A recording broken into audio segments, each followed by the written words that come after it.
अस्सलाम वालेकुम नाज़रीन, वक्त बोज़दार यूट्यूब चैनल ते तव्हांखे भली कार चवंदा। नाज़रीन, अॼु हिकु अहम इशूज़ सां गॾु असां हिते हाज़िर थिया आहियूं।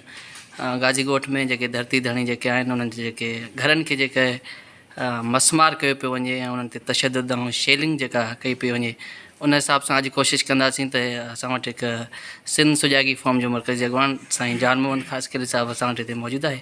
साईं जान मोहम्मद साहिबु तव्हांखे भली कार चऊं था असां हिन पंहिंजे यूट्यूब चैनल ते किथे जो पंहिंजे क़ीमती वक़्त मां कुझु टाइम असांखे ॾिनो आहे।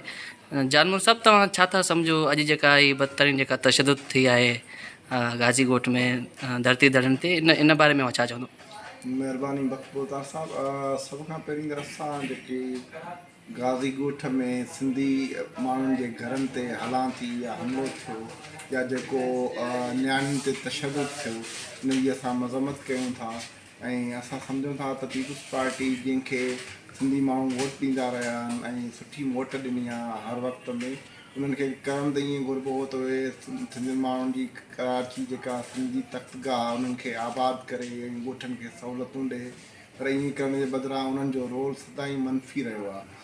तव्हां ॾिठो त जंहिं नमूने सां पुलिस औरतुनि ते लाठी चार्ज कई, फायरिंग कई, जेके तव्हां शेल्स ॾिठा, त इन जो को बि सिंधी माण्हू इन जी मज़मत ई करे सघे थो, कंहिं बि तरह सां इन अमल जी हिमायत नथी करे सघिजे। ऐं इहा वॾी बदकिस्मती आहे जो जिन खे असांजी वाहर करणु घुरिजे उहे असां ते हमला कनि पिया, उहे असांखे हिते बेदख़ल कनि पिया, असां ते तशदुद कनि पिया। उन जे बरक्स ॾिसो त अफ़गाननि जा ॻोठ पका कया विया, अफ़गाननि जा ॻोठ न सिर्फ़ु पका कया विया पर उते सहूलियतूं ॾिनियूं वयूं। ऐं उन खां सवाइ मां तव्हांखे इहो ॿुधायां त हीअ 2012 में गाज़ी ॻोठ खे रेगुलर कयो वियो हुयो। उहा बि पीपुल्स पार्टी हुकूमत ई क़ाइम अली शाह में वॾो वज़ीर हुयो। त इहो असां सम्झूं था त पीपुल्स पार्टी जी ज़िमेवारी जेकॾहिं हुते कुझु ग़लति माण्हुनि जो को ग़लति कमु हुयो त उन्हनि खे बि रोकियो वञे हा। न सिर्फ़ु इहो पर माण्हुनि जी हिते हिकिड़ो घरु जेको आहे ठाहिणु कराचीअ में केॾो ॾुखियो आहे, उहो घरु ड्राही वञे। उहो घर ई ख़ाली न आहे, माण्हुनि जा ख़्वाब आहिनि, माण्हुनि जो तसवुरु आहे, माण्हुनि जी ज़िंदगी आहे। ईअं सम्झो त माण्हुनि खे जेरे ई हिननि जेको आहे सो मारे छॾियो आहे इन हरकत जे ज़रिए।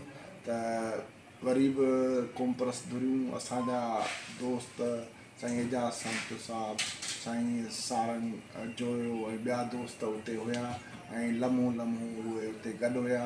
न सिर्फ़ु उन्हनि मज़ाहमत कई पर जेके दोस्त ज़ख़्मी थिया उन्हनि जो इलाजु मुआवज़ो बि करायो।